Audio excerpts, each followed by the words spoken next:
প্রিয় বন্ধুরা, আমি আপনাদেরকে আজকে দেখাবো আপনাদের যে ভিডিও বা ফটো আপলোড করেন ওই ভিডিও এবং ফটোর মধ্যে কতটুকু ভিউ হয়েছে, কতজন মানুষ দেখছে, এটা কিভাবে দেখবেন এটা আজকে আপনাদেরকে শেখাবো। আর আপনারা যদি এটা দেখতে চান তাহলে সর্বপ্রথম আপনি আপনার যে প্রোফাইলটা আছে এখানে ক্লিক করতে হবে। ঠিক আছে, এখানে ক্লিক করার পর আপনি দেখবেন এখানে ড্যাশবোর্ড লেখা আছে। এই ড্যাশবোর্ডে চলে আসতে হবে। ড্যাশবোর্ডে একটা ক্লিক করলাম। ড্যাশবোর্ডে ক্লিক করার পর এই যে এখানে দেখতেছেন সি অল, এখানে ক্লিক করতে হবে। এখানে ক্লিক করার পর দেখবেন এরকম একটা অপশন আসবে।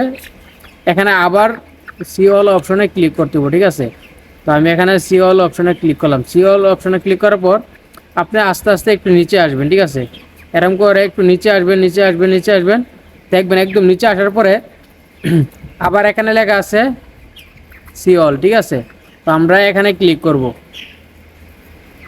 সিওলে ক্লিক করার পর এই যে আপনাদেরকে দেখাই, আমি আমার এই ফটোটা আপনাদেরকে দেখাই, তাহলে বুঝতে পারেন। এই যে আমার এই ফটোটা কত ভিউ হয়েছে আপনারা দেখতেছেন 1289। ঠিক আছে, তো এটা যদি আরও ডিটেলসে দেখতে চাই তাহলে এটার উপর একটা ক্লিক করে দেবো। ক্লিক করার পর এখানে দেখেন আমার কিন্তু একদম সলিডটা দেখা যাচ্ছে। ঠিক আছে, 1289 জন দেখছে এবং এটার থেকে আর্নিং হয়েছে কত, 1 সেন্ট। 1 সেন্ট কি থেকে আর্নিং হয়েছে এটা যদি দেখতে চান একটু নিচে যাইতে হবে। ঠিক আছে, নিচে গেলে এখান থেকে দেখতে পারবেন আপনারা আমার কিন্তু স্টার অপশনটা নাই। ঠিক আছে, এই যে স্টার অপশন থেকে কিন্তু 1 টাকা যুক্ত হচ্ছে না। তাহলে আমার একটা যুক্ত হয়েছে কিসের থেকে, আমারটা যুক্ত হয়েছে এই যে দেখেন কন্টেন্ট মনিটাইজেশন থেকে। ঠিক আছে, কন্টেন্ট মনিটাইজেশন থেকে আমারটা যুক্ত হয়েছে। তো আপনারাও এরকমভাবে চেক করতে পারবেন। যদি ভিডিওটা ভালো লাগে শেয়ার করে অন্যদেরকে দেখার সুযোগ করে দেবেন।